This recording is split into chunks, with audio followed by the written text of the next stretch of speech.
सकीना, सकीना। जी बीबी जी। वफा ने खाना खा लिया? नहीं बीबी जी, वो कह रही थी मुझे भूख नहीं है। सो तो नहीं रही ना? वो जी एहसास बाजी आई हुई है, दोनों अपने कमरे में हैं। ठीक है। वफा तुम तो बहुत ही कमजोर हो भाई। इकलौती औलाद अपने पेरेंट्स से हर तरह की जिद मनवा लेती है, और फिर ये तो छोटी सी बात है। तुम स्टैंड तो लेकर देखो। I think you're right. मुझे कुछ ना कुछ तो करना पड़ेगा।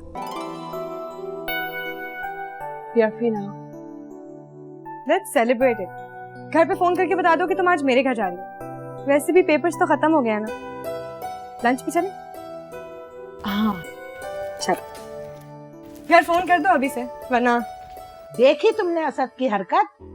अरे मैंने खुद अपने कानों से सुना है। खून के आंसू रो रहा था बतूल के सामने बैठकर, एहसास की बेवफाई के किस्से सुना सुना कर। और अब देखो, अब भी उसका दम भरता है। अरे मजाल है जो उसके खिलाफ कोई बात सुन ले। सब तुम्हारी बीवी का किया धरा है। कैसी मक्कारी से उसने असद को अपने हाथ में ले लिया। सियासतदान कहीं की। जो भी हो अम्मा, मेरी तो बेइज्जती हो गई ना उस 2 टके की औरत के सामने। अब मैं भी देखता हूँ कि असद कैसे एहसास के करतूत पे पर्दा डालता है। सारे खानदान के सामने ना कच्चा चट्टा खोल के रख दूंगा उसका, देख लेना आप भी। जीता रहे मेरा बच्चा, तू बिल्कुल अपनी माँ पे गया है। जब से एक काम था ना, बोले। वो सर। क्या बात है सबा, बोलो। कुछ एडवांस चाहिए आपको? नहीं सर, एडवांस नहीं चाहिए। एक्चुअली सर सैफ सर के बारे में बात कर रही थी। सैफ के बारे में? हाँ बोलो। वो सर 1 हफ्ते से मुझे डिनर की ऑफर कर रहा है। ठीक है, मैं उसे समझा देता हूँ, आप जाइए। Thank you sir. ये देखो, ये रहा सैफ का घर।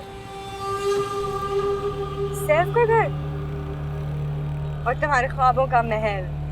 मेरे ख्वाबों का महल नहीं, मेरे ख्वाबों की ताबीर। तुम्हें पता है, एक दिन सैफ के दिल से होते हुए मैं इस घर में अपनी जगह बना लूंगी इंशाल्लाह।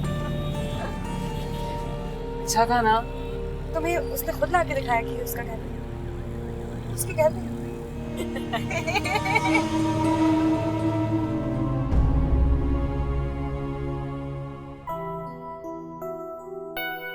अरे वाह, आज तो बड़े दिनों के बाद फॉर्म में आई हो। दिखाओ, ये जोड़ा तो बहुत खूबसूरत है। क्या वफा ने दिया है? हाँ, मुझ पर अच्छा लगेगा ना। मैं सोच रही हूँ अपनी बर्थडे पे पहन लूं। ओह माय गॉड, मैं तो भूल ही गई थी कि परसों तुम्हारा बर्थडे है। एक काम करेंगे, तैमूर भाई से कहेंगे कि अपने किसी दोस्त की गाड़ी ले आए कुछ देर के लिए, आइसक्रीम खाने चलेंगे। ठीक है? हाँ, गुड आइडिया।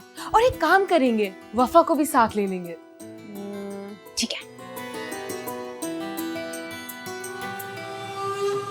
सकीना, मेरे कल के कपड़े जरा निकाल के इस्त्री कर दो प्लीज। मम्मा, वो एक बात करना चाह रही थी। मैम, वो एहसास की मदर आपसे मिलना चाह रही हैं, घर आना चाह रही हैं। क्या मतलब तुम्हारा? इससे पहले तो कभी उनको ख्याल नहीं आया हमारे यहाँ आने का? नहीं आया, मगर अब वो आना चाह रहे हैं। वो तो ठीक है, लेकिन उनको एंटरटेन कौन करेगा? तुम्हें तो पता है मेरी रूटीन का, और आने वाले दिनों में मेरा शेड्यूल बहुत बिजी रहने वाला है। अच्छा होता कि तुम हमारी सिचुएशन के सामने क्लियर कर दी थी। और वैसे भी हमारे पास आपस में बैठकर बात करने का टाइम नहीं है। मेहमानों को कैसे एंटरटेन करेंगे? क्यों?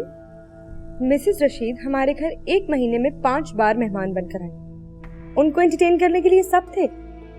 मेरी बेस्ट फ्रेंड की मॉम फर्स्ट टाइम हमारे घर आना चाह रही हैं, तो किसी के पास उनके लिए टाइम नहीं है। वफा, तुम हद से बढ़ रही। ये मत भूलो कि उनकी और हमारी क्लास में जमीन आसमान का फर्क है। अगर तुम्हारे पापा ने तुम्हें इजाजत दी है तो सिर्फ एहसास से दोस्ती करने की, उसके खानदान से रिश्ता जोड़ने की इजाजत नहीं दी। उनका यहाँ आना तुम्हारे पापा को बिल्कुल पसंद नहीं आएगा। बेहतर होगा कि तुम कुछ बहाना बना दो।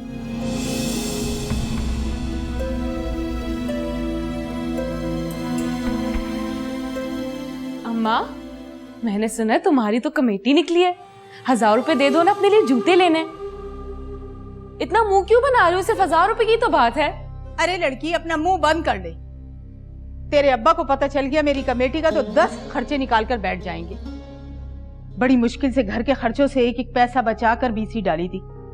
अब निकली है तो सोच रही हूँ तेरे लिए और नीलोफर के लिए कोई चीज बनाकर रख दूंगी। मैं तेरे इन चोचलों पर पैसे नहीं खर्च करने वाली। जा जाके किचन का काम कर।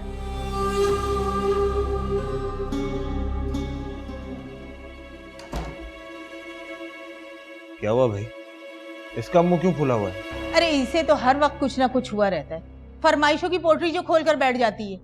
कभी चप्पल चाहिए, कभी बैग चाहिए, कभी कुछ कभी कुछ। कहाँ से फरमाइशें पूरी करूं इसकी इस महंगाई के दौर में? बड़ी मुश्किल से तो पूरा महीना गुजरता है। ये सब उन बेजोड़ दोस्तियों का नतीजा है। अमीर लोगों में उठेगी बैठेगी तो उनकी तकलीफ में ओढ़ेगी और पहनेगी ना।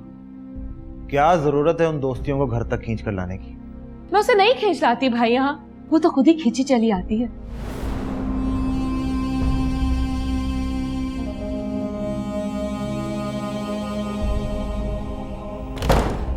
अम्मा, ये भाई जो है ना, ये मेरी सारी प्लानिंग खाक में मिला देंगे। आपने कभी देखा मजाल हो जो वफा के लिए जरा सा भी इंटरेस्ट शो करें।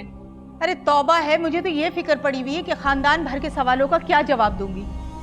झूठ जो बोल दिया है तूने कि वफा हमारे घर में बहू बनकर आ रही है, अब भुगतो। तेरे अब्बा भी पूछ रहे थे कि ये क्या चक्कर चल रहा है।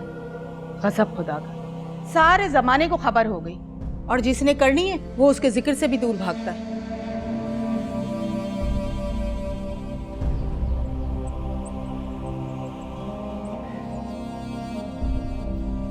एहसास, क्या जादू किया तुमने वफा पर? डर गई?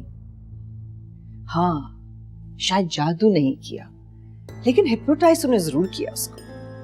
भाई मान गई तुमको। Hats off to you. क्या बड़ी जादूगरनी हो तुम। आप गलत समझ रही हैं। क्या गलत समझ रही हूँ मैं? हाँ, क्या गलत समझ रही हूँ मैं? अगर तुम उसकी इतनी मुखलिस दोस्त हो तो वो समझाती क्यों नहीं? क्या कहीं से भी तुम्हारे भाई का और वफा का जोड़ बनता है? मैंने उसे बहुत समझाया है, लेकिन हाँ, लेकिन वो मानी नहीं, है ना? तो आप मान लेना उसकी बात। मुझे क्या करना है और क्या नहीं करना, उसके लिए मुझे तुम्हारे मशवरे की जरूरत नहीं है। लेकिन एक बात कान खोलकर सुन लो तुम, वफा मेरी अखलौती औलाद है और मैं किसी सूरत उसकी लाइफ में कोई कॉम्प्लिकेशंस नहीं चाहती। और वफा उसे तो चाहती है ना आप? ठीक है, मैं उसे बता दूंगी, लेकिन उसके बाद उसे अच्छी तरह से हैंडल आपको करना पड़ेगा।